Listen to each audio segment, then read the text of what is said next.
Bonjour à tous. Alors, ça y est, c'est parti. La course Jacques Vabre a démarré il y a quelques jours.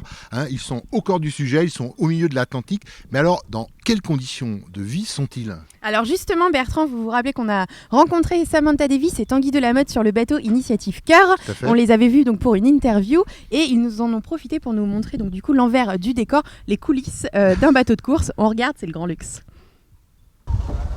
Bonjour Tanguy. Salut Maud, ça va ? Bienvenue à bord. Merci. Alors merci beaucoup de nous accueillir donc sur Initiative Cœur. Ouais. On va aller voir comment ça se passe à l'intérieur. Je vais vous montrer tout ça. Alors donc Tanguy, comment ça se passe quand on est sur cet espace ?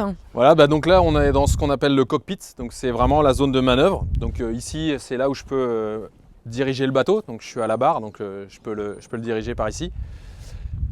Ensuite là il y a ce qu'on appelle le moulin à café, donc c'est pas pour faire le café, c'est pour faire tourner les winches. Donc on voit là, il tourne et ça décuple nos forces pour pouvoir monter, descendre les voiles et les régler. Et on voit là ici toutes les commandes, donc tous les bouts, tous les cordages qui arrivent dans un endroit central pour qu'on ne soit pas obligé d'aller à l'avant ou le moins possible. Et puis là, un dernier petit truc, c'est la protection qu'on a rajoutée. Pour quand il y a des grosses vagues, on peut être protégé comme ça quand il fait froid. Et donc ça nous permet aussi justement de continuer à faire ces manœuvres-là tout en étant protégé de la mer. Voilà, et puis je vais vous montrer l'intérieur, vous allez voir comme c'est luxueux. Donc il y a deux portes. Ici donc toute l'installation électronique, donc il y a les ordinateurs, tout ce qui est téléphone satellite, le radar et le panneau électrique. Ici c'est ma position de travail et de repos. Donc là, on voit ce qu'on appelle la table à cartes. Il n'y a plus beaucoup de tables ni de cartes, mais c'est la table à cartes moderne avec le téléphone satellite. Ici, donc l'ordinateur avec la carte. Donc là, on est à Lorient. et ici, de quoi aussi installer le pilote automatique. Donc voilà. Et là, un super réveil qui me réveille pour être sûr que donc, quand on est en double, on peut se faire réveiller par l'autre. Mais quand on est en solitaire, c'est important d'avoir un réveil. Et donc ici, on a fait un super siège de repos qui permet de pouvoir dormir dans cette position-là sur des petites périodes. Mais par contre, ensuite, il y a la bannette qui est ici derrière, qui est réglable en fonction de la gîte du bateau. Donc là, on peut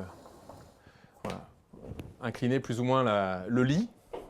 Et pour finir, la cuisine, voilà, donc avec un réchaud qui bouge pour suivre les mouvements du bateau.